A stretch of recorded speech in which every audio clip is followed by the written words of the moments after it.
Good morning. How's the mic volume this morning?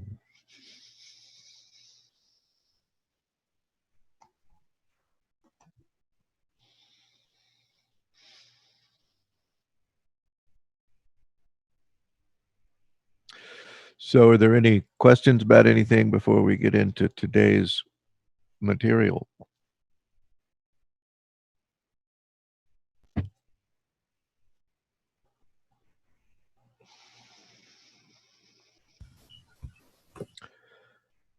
So, there's a lab starting today for this week, and it's a lab that teaches you how to use the GNU debugger, GDB,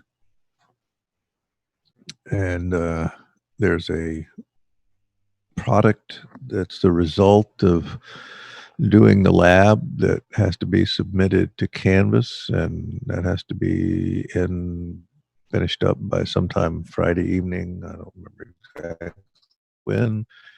Um, so there's a program full of bugs that you'll be going through using the debugger, learning how to use the debugger, eradicating the bugs, and when you get all the bugs out of it, you submit your corrected version of it to Canvas, and the TAs will grade that up for you. The learning GDB is an essential skill that you'll need for the rest of your life, but more to the point here, you'll need it next week in order to do your second project. So it's a skill you have to learn at some point. You'll find it very helpful in trying to chase down bugs in programs. So let's get into the material for today. We've been looking at this is, for example, what you see on the screen is the 32-bit processor with its 8 registers, 2 of which get used for special purpose, the ESP and the EBP. Also note that there's other registers like the instruction pointer, but we don't directly manipulate the instruction pointer. We kind of manipulate it as a side effect of the branch instructions. So when you say branch jump to this address, that loads that address in, and the instruction pointer is the address of the next instruction to be executed. So the same way, we don't directly go in and manipulate the bits in the condition codes, but they get set as the side effect of executing other instructions. Now, in reality, there are tons of other registers that you don't see here on the computer, some of which are accessible to user programs, and some of which are only accessible if you're executing the kernel mode of the processor up in the operating system that control the overall behavior of the computer. So these are the user level registers at any rate that you see in a user process. So we've been investigating the fact that we have these condition code registers, and these are the 4 we're looking at: the carry flag, zero flag, sign flag, and overflow flag. That gets set as a side effect of executing other instructions.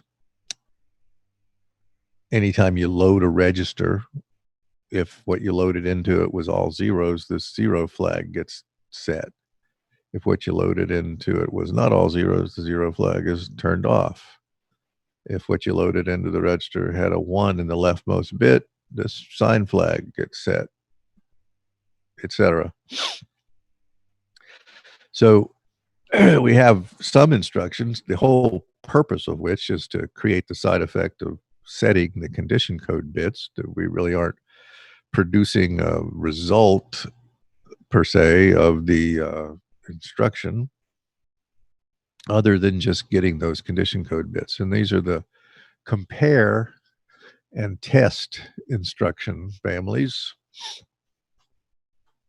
And so the compare instruction, somewhat confusing, because what's going to happen when you say compare first argument, comma, second argument, is it's going to be as if you subtracted the first argument from the second.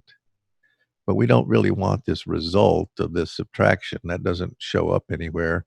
All we get is the side effect of setting the bits in the condition codes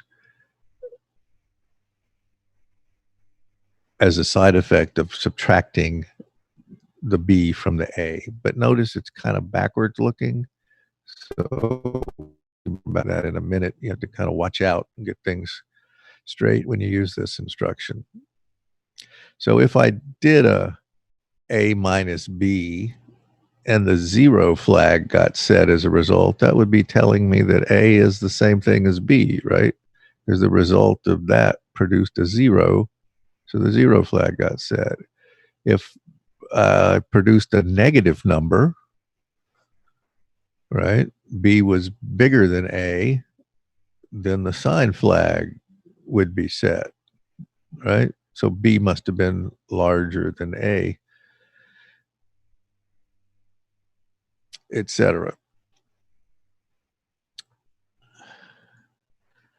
So the test instruction also is one that we just do to get the side effect of setting the condition codes. And the instruction really just ands together the two arguments. So it doesn't really matter what order you put them in this case. It's just going to take them in bit level and them together. So usually you're using some mask, like we've seen in some of the problems that you've been working on. You're masking things to, with you're taking something and anding it with a mask and trying to see, well, did I get the high order bit set by doing that, or did I zero everything out by doing that? Those are typically what you'd be doing with these. So if A and B don't have a 1 bit in them in the same bit position, you end up with 0 when you do this, right? So that would be when you have the 0 flag set.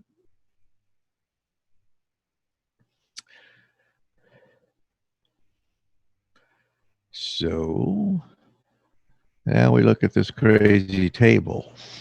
There is an instruction set, a family of instructions called the set instructions. And they have all these various endings. Set, equal, not equal, sign, not sign, all these different set instructions. But what a set instruction does is it sets 1 byte in a register to a 0 or a 1 based on whether these condition code bits are set. So let's take the first one here. Set equal. Anytime you see a assembly language instruction that says something equal, they're meaning equal 0. So set equal 0. If the 0 flag in the condition codes is set, right, then the set equal instruction would put a 1 in whatever target 8-bit register you were targeting. Did I say that backwards? No, it put a 1, right? If the 0 flag was not set, then it would put a 0 into the 8-bit target register. So this is just the opposite if the 0 flag is not set. So set not equal. The sign flag is turned on. Set sign, set not signed. These are a little more complicated and will make sense maybe more in a second. But if I did a compare instruction, right, then I wanted to use the bits that were set in the condition code to tell me whether the two things I compared, I did a, is this one greater than that one, is what the compare I wanted to do, then this combination of condition code bits would be precisely what would be telling me that the two things I just compared, one of them was greater than the other one. And at one point in your life, you're going to have to sit down and walk through all these things in this table to convince yourself that they wired up the computer properly. But after you do that one time, you never have to go back and convince yourself again. You just have to use the sort of mnemonic value of greater than is expressed by having just done the compare instruction. And this is where the bits that got set in the condition code, if greater than was true. You see, greater than or equal takes this ending it with the zero, not zero flag off, which takes off the equal possibility, right? Right? Because strictly greater means I shouldn't have the zero flag set because that would mean they were equal. Well, if I'm doing greater than or equal, I could have the zero flag set, so that gets taken off, right? So this is really the greater part here. And the opposite of that is the equal, right? Zero flag would have been set. So you can go through and convince yourself this, but it's probably easier to do after the fact, looking at these examples and how it's used, and then go back and convince yourself that these are the proper combinations of flags to get these results of greater, equal, less than or equal, that sort of thing. So let's look at an example. The setx instructions, this family of instructions, sets a byte.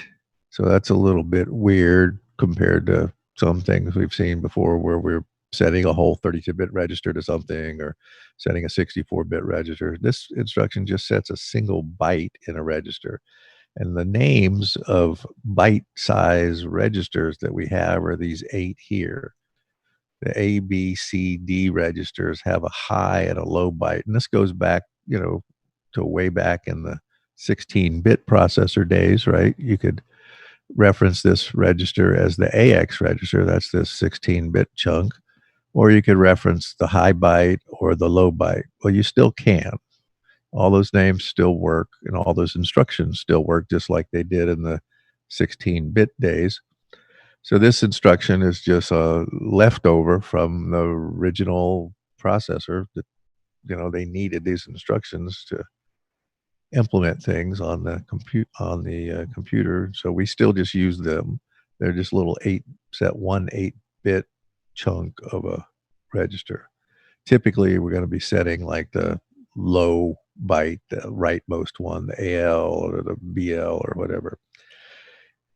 Then there's another instruction that you typically use in conjunction with these set instructions that clears out the rest of the stuff to zeros, because the set instruction doesn't change whatever was in the high part of the register. It just changes the byte you targeted.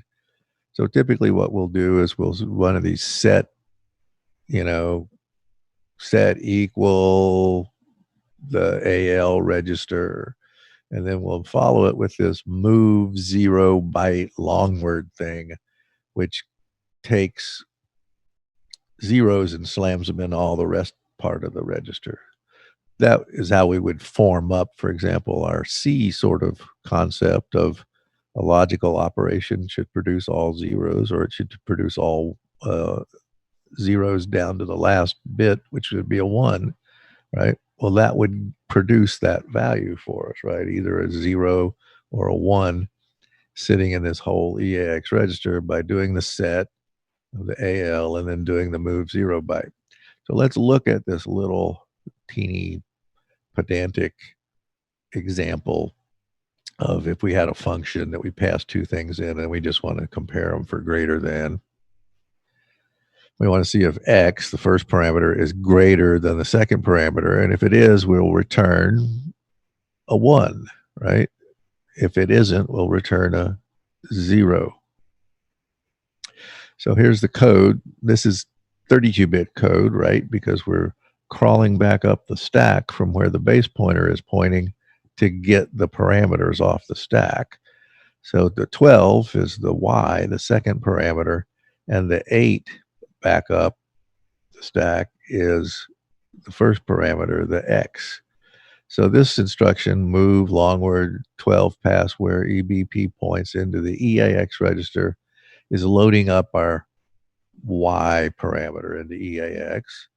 Now we're doing our compare instruction, and we're comparing, notice, Y, the Y variable, with X, 8 back up the stack. So this is compare, and it looks backwards, right? This thing says return X greater Y. What's the compare instruction say? It says compare Y comma X.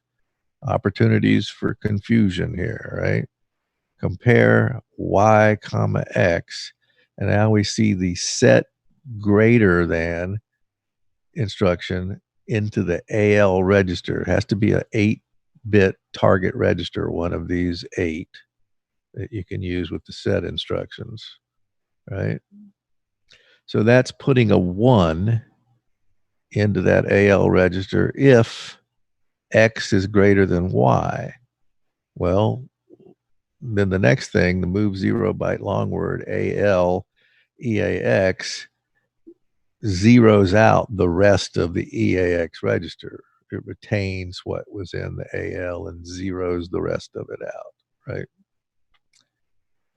So that gets us either all zeros or all zeros and a 1 bit in the rightmost bit, which is exactly what we want to return out of the function as the truth value of this comparison from a C sort of perspective, 0 or 1, true, false, right? And the way you return something from a function in the C calling conventions on the Intel architecture is you leave the value in the EAX register, and then you go back to who called you, and he looks in the EAX register for the result you're handing back to him, this integer in this case, right? But watch out, because it says compare Y comma X, and then it says set greater than. So if I wanted to do the comparison, is X greater than Y, my compare instruction looks like compare Y comma X set greater than. It looks backwards, I know. But that's just the way it is, right? Because what this thing is actually doing is taking the Y and subtracting it from the X, and those bits are getting set as a result of that. That's what the compare instruction actually does.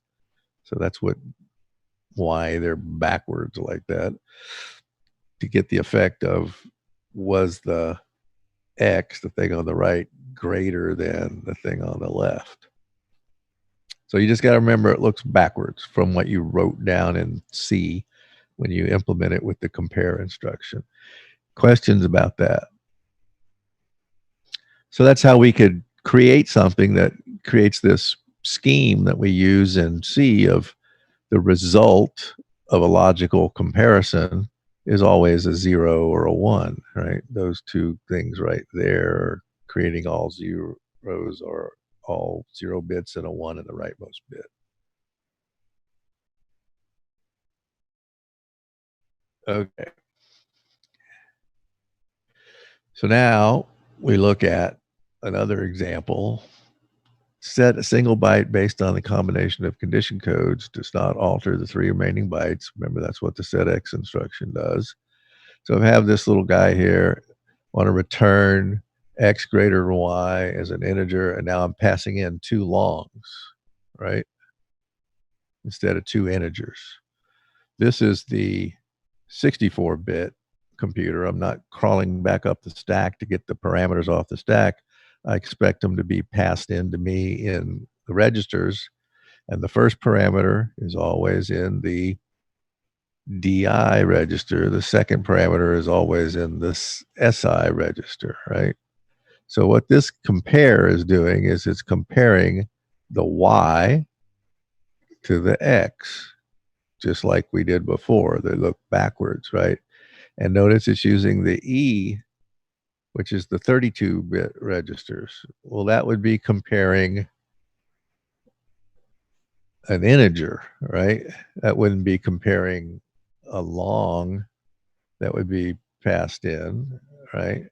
So to compare the long, what I would do is I would have compare RSI, the full 64-bit guy, to the RDI, and then use the same set greater than AL instruction and the same move 0 byte AL EAX. Now, it's EAX because the move 0 byte long word L has a destination of a 32-bit register. But the trick you have to remember is whenever you do a 32-bit instruction on the 64-bit computer, when you put the result in this 32-bit register, it zeroes out the high 32 bits of the 64-bit register. So the RAX register has exactly what I want in it. It has all zeros and then the AL sitting down on the right side. Does that make any sense at all? All right. So now we want to go, rather than producing a 0 or a 1 as the result of some logical comparison, we want to use these condition code bits to do conditional branches to build things like if statements and loops and things like that in our, how do we map those high level language constructs onto the computer? We have these conditional branch instructions, and you see the endings are the same exact endings that we had in the set instructions. And the combinations of condition code bits are all the same as we had before. We have two classes of branch instructions: the unconditional, which is just jump to some location, regardless of what values are in the condition code bits, an unconditional jump. And then we have all these conditional branches, which take the branch and do the jump to some location in memory based upon a combination of the condition code bits that are set. And it's exactly the same as that set family of instructions as far as these correspondences between this combination of the condition code bits means, oh, if you did a compare instruction and then you looked at these afterward, the equal, well, that would tell you that the two things you just compared were equal. That would tell you the two things you compared were not equal, et cetera, right? On and on and on. Now they have the signed versions, all these ones here. And the last two are is if you're treating the operands as if they were unsigned, and you will do a jump above, jump below, right? So if my operands are two's complement things, I'm thinking of them as two's complement values. These are the ones that make sense. If I'm thinking them as unsigned quantities, these are the ones that make sense. Jump above, jump below. Okay? So how do we use it? Well, let's implement a little absolute difference function. The absolute difference is the distance between two numbers always expressed as a positive number, right? Don't generate any negative values. So the logic of the absolute difference is give me two parameters. If x is bigger than y, then I want to subtract the y from the x. If x is not bigger than y, then I want to subtract the x from the y, right? So I get the difference of the two numbers, but I always produce some positive quantity. I don't, or possibly zero. So I don't ever produce a negative. That's why it's called absolute difference, right? So now we got to look at the code that the compiler would look at this if statement and spit this stuff out, possibly, right? Let's see how it represents what the logic is in this code here. Well, first off, we look at this and we go, oh, it's the old 32-bit calling conventions being used here because I'm pushing the base pointer, moving the stack pointer to the base pointer, and then I'm grabbing the parameters off the stack as relative offsets from the base pointer, right? So the first one, 8 back, is this x. The second one, 12 back, is the y, right? So x got put in EDX, y got put in EAX. Now we do our compare instruction, and it says compare EAX, EDX. So if I translate that back into the variables they represent, it would be what?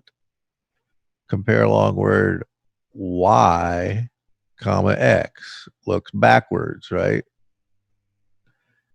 But now also look at the next thing. It looks backwards. We want to do a compare x greater y. Okay, well, we got the y and the x, that backwards part.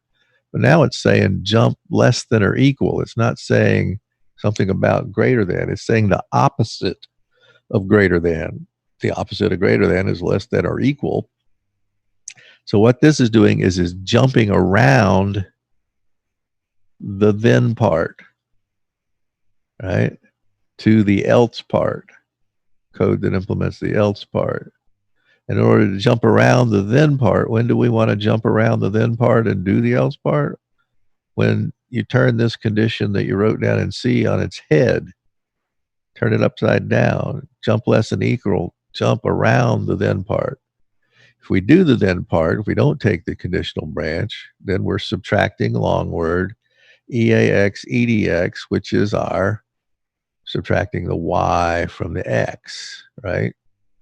EAX has the y, EDX has the x, right? Subtract the y from the x. And now we're moving the result out of EDX into EAX. That's because to return the result, you have to leave it in the EAX register, right? So we're going to get it in there. If we didn't fall through here, we took the branch with the jump less than or equal down to the else part. We're subtracting long word EDX, EAX, which is subtracting the x from the y.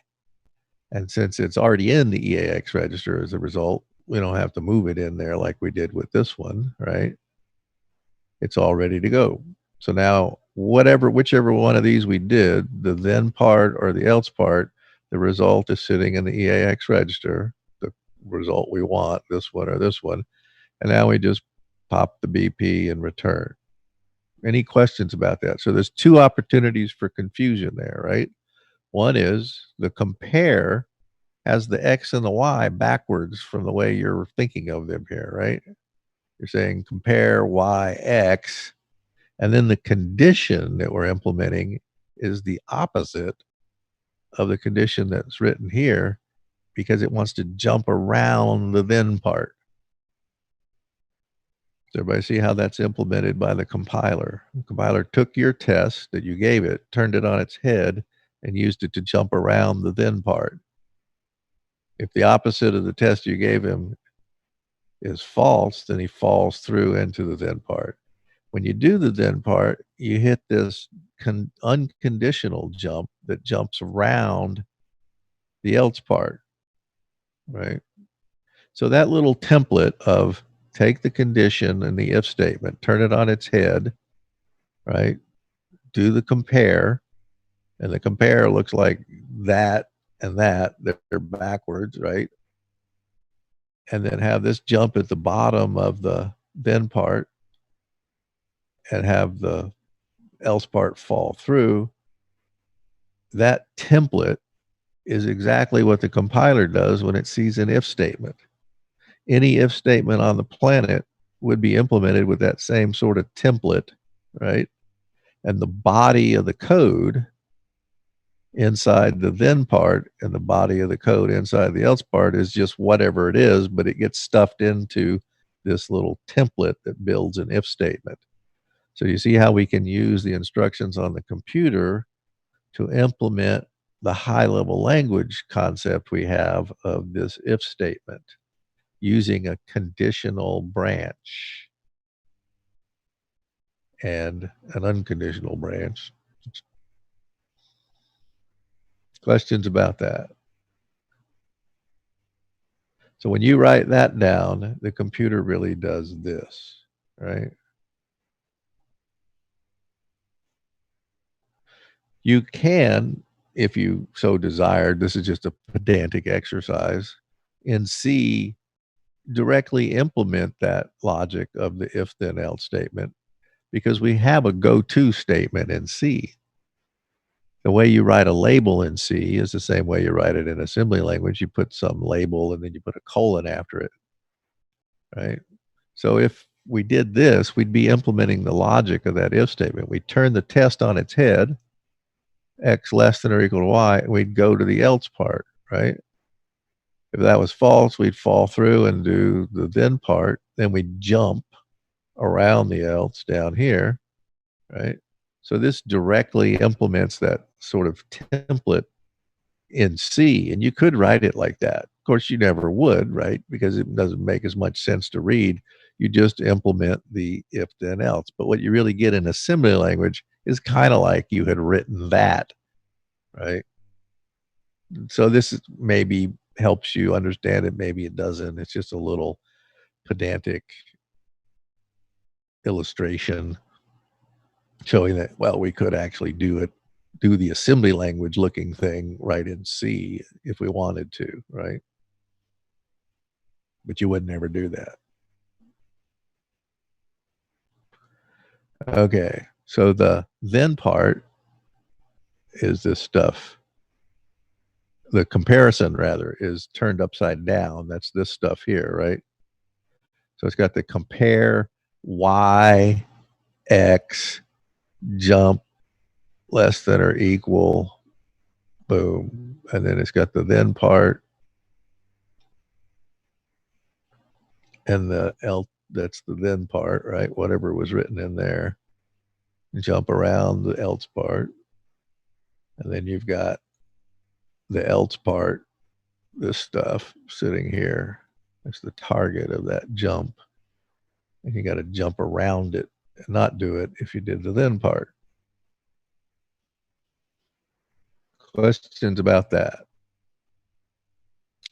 Well, there's a thing in C. I think we've seen this once before already. There's a little shortcut in C when we have an if statement and we only have one expression for the then part and one expression for the else part, not some big complicated series of things. In other words, 15 lines of code or something, right? If we just have one expression for the then part, one expression for the else, we can write a shorthand version of it by putting the test and then a question mark and then that one expression for the then part and then a colon and the one expression for the else part.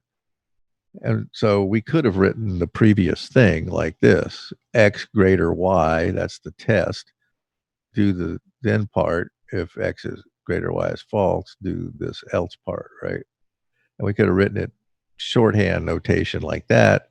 And so this thing on the right of the equal sign is either going to produce the value of the expression for the then part or the value of the expression for the else part. Whichever one it is gets stuffed into this variable val as the result, right? Does that make sense?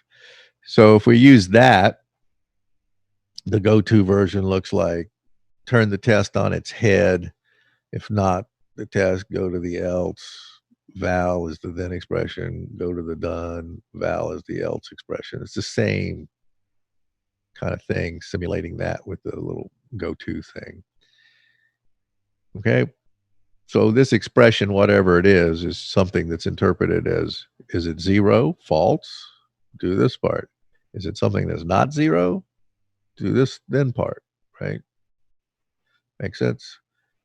So in the previous thing, to do the whole function, we could have just said return and then this expression on the right of the equal, and wouldn't even assign it into val or anything, right?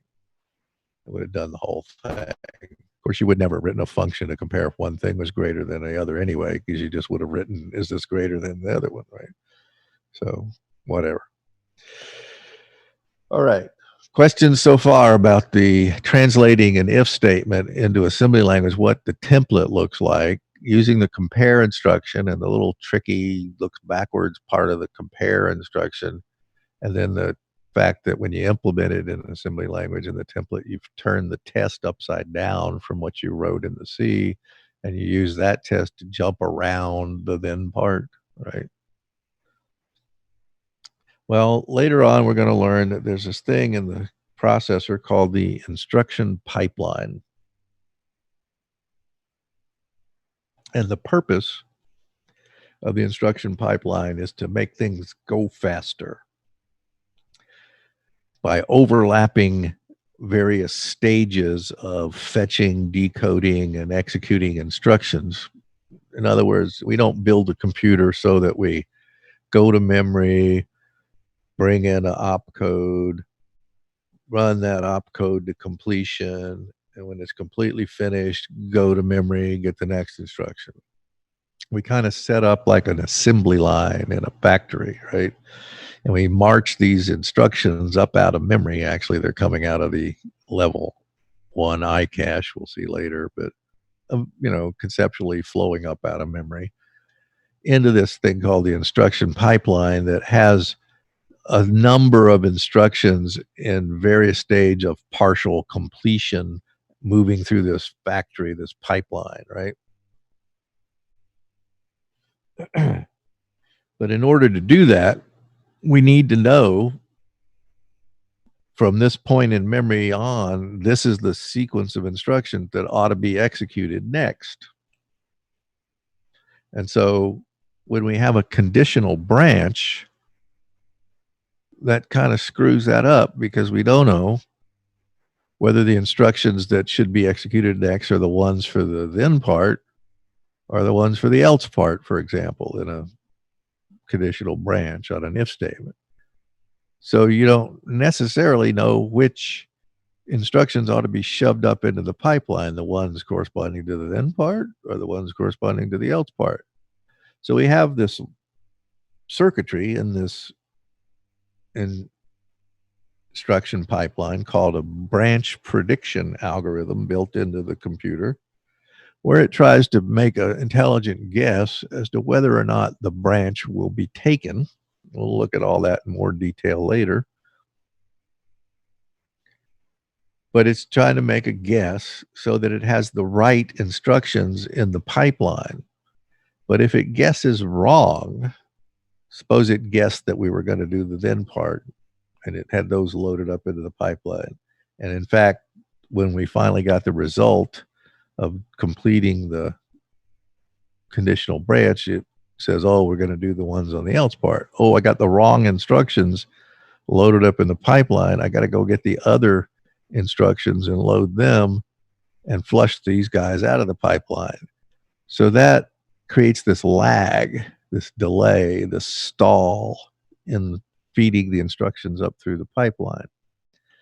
So anytime you have a conditional branch in your code, you create the possibility that you could stall the pipeline, which reduces the throughput of instructions through the CPU, right? Slows it down.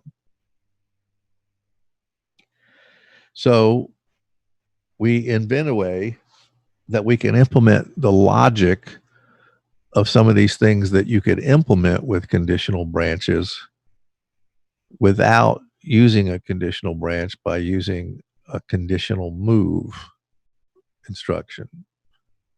And so we'll see how we use. Sometimes it's more advantageous to implement the logic of these things with conditional moves than it is with conditional branch, just to avoid that possibility of guessing wrong and stalling the pipeline.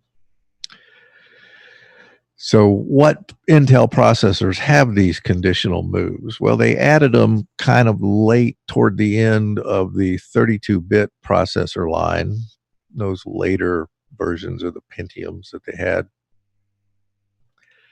And all of the 64-bit guys have these conditional move instructions. So as I've said before, if you're compiling code for a generic 32-bit processor, you got to use the instruction set of the lowest common denominator original 8386 processor from like 1985 or whenever that was, right? That's the instruction set you have to compile to. So you wouldn't be able to use these conditional move instructions out of the compiler unless you specifically targeted or told the compiler that you're creating code that targets some specific processor, right? But if you're targeting the 64-bit processor, you're always going to be able to have the compiler knows you can always use these conditional moves because all of the 64-bit ones have these.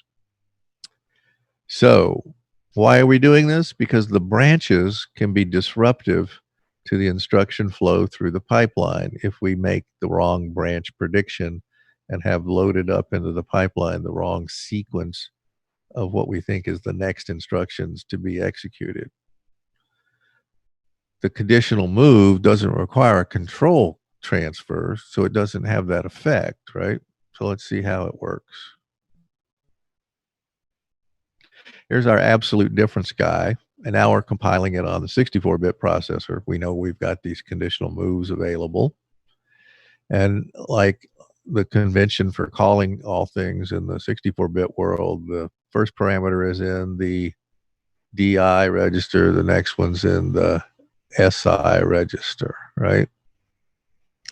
So when we get here, we take EDI. Why is it EDI and not RDI? Because it's an integer. It's only 4 bytes long, right?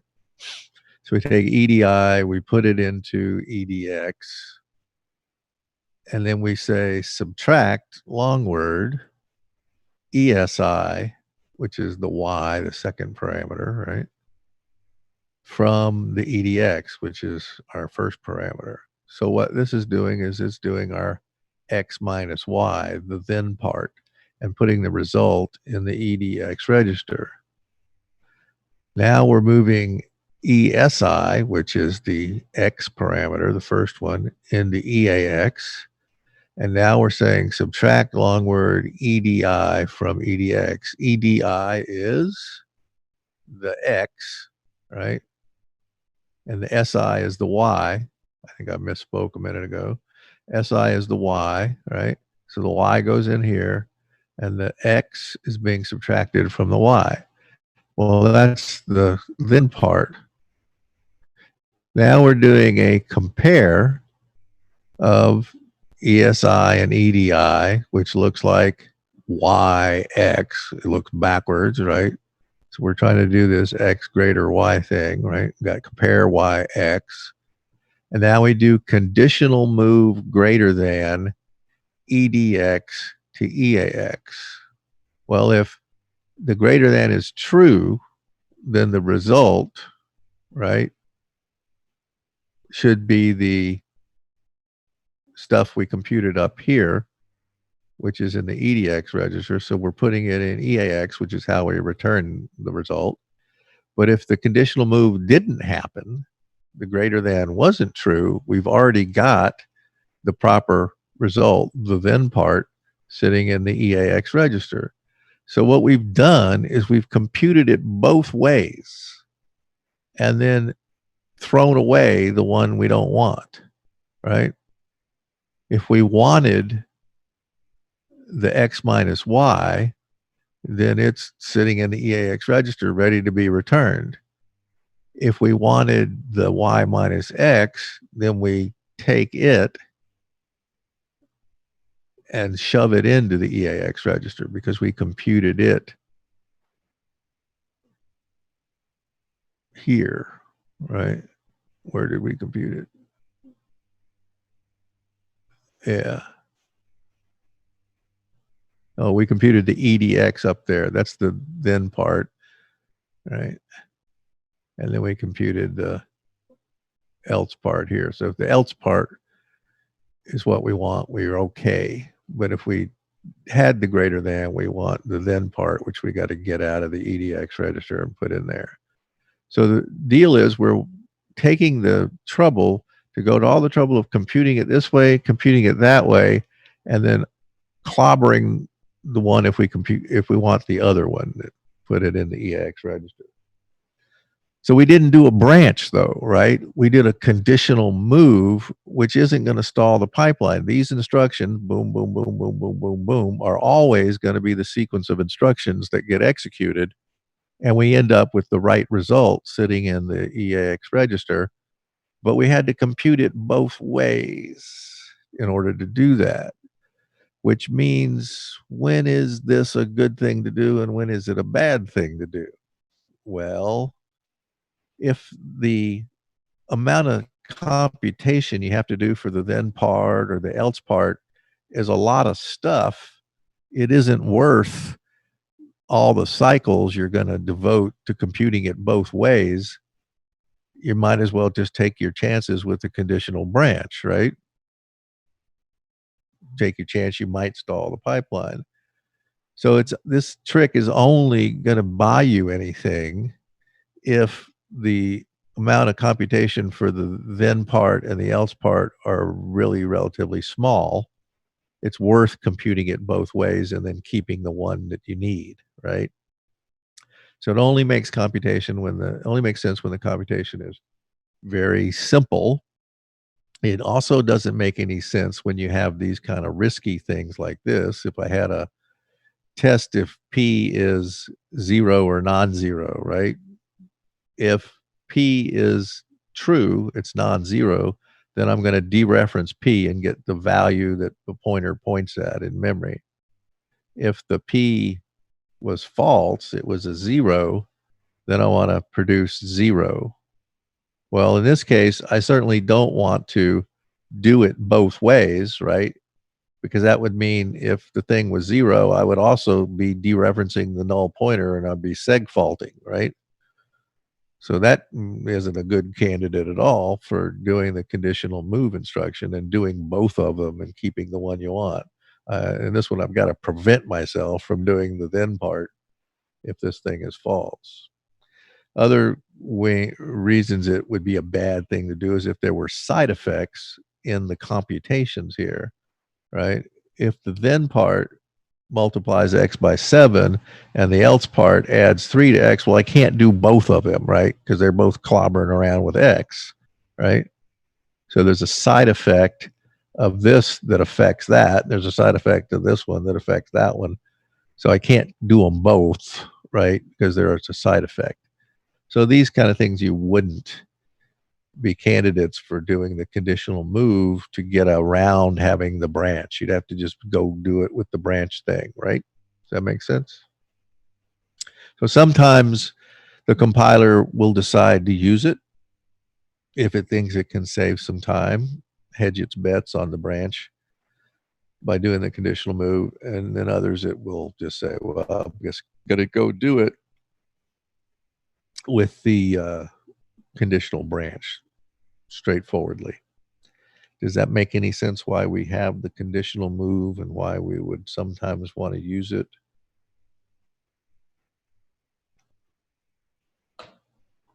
So, all right. So we have a lab this week that has a product that you have to turn in.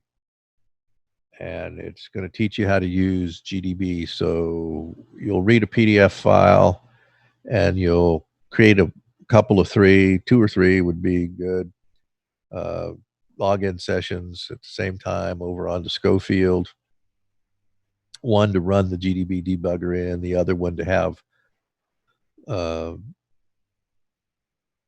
available to type in commands on the command line to do your compiles and stuff when you're recompiling it as you're changing it. And then you need an editor window open too, which you could do various ways. You could have 3 terminal sessions. You could go into the one that you're using for the commands and just, if you're running the X window stuff, just fire off an independent window with the editor open. But you need to be editing some stuff in the files, saving that, then recompiling it, then loading it up into the debugger and seeing what's going on in the debugger as you make the changes to the file.